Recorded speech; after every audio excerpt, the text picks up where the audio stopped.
ادھر جرمنی میں آباد اوورسیز پاکستانی بھی اس افسوسناک حادثے پر انتہائی افسردہ ہیں۔ پاکستانی کمیونٹی کا کہنا تھا کہ عید سے پہلے اس المناک حادثے نے دنیا بھر میں بسنے والے پاکستانیوں کو اداس کر دیا ہے۔ اس حادثے کی مکمل تحقیقات ہونی چاہیے اور رپورٹ منظر عام پر لائی جائے۔ ان کا مزید کیا کہنا تھا، آپ کو دکھاتے ہیں۔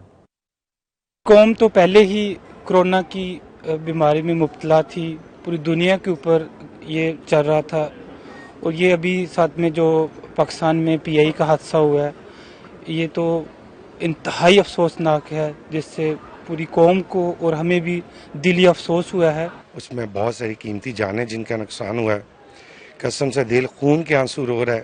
وہ لوگ جو اپنے گھروں کو جا رہے تھے، کچھ روزے میں تھے، اللہ تعالیٰ سب کی بخشش کرے۔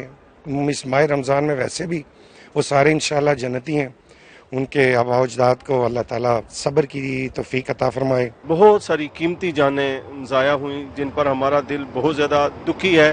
اللہ کی بارگاہ میں دعا کر سکتے ہیں کہ باری تعالیٰ ہمارے ملک کی پریشانیوں کو، تکلیفوں کو دور فرمائے اور ایسی آسانیاں پیدا فرمائے کہ جس کے ذریعے سے ہمیں کوئی خوشی کے لمحات بھی نصیب ہو سکے، اور باری تعالیٰ ہمیں ہر طرح کی غلطیوں، کوتاہیوں، غفلتوں کی معافی مانگنے کی توفیق عطا فرمائے۔ اللہ تعالیٰ ان کو جنت الفردوس میں اعلیٰ مقام عطا فرمائے، اور ان کے جو لاحقین ہیں ان کو صبر و جمیل عطا فرمائے۔ پاکستان میں پی آئی کی فلائٹ کو جو حادثہ ہوا، اس کا سن کے ہمیں یہاں جرمنی میں بڑا افسوس ہوا۔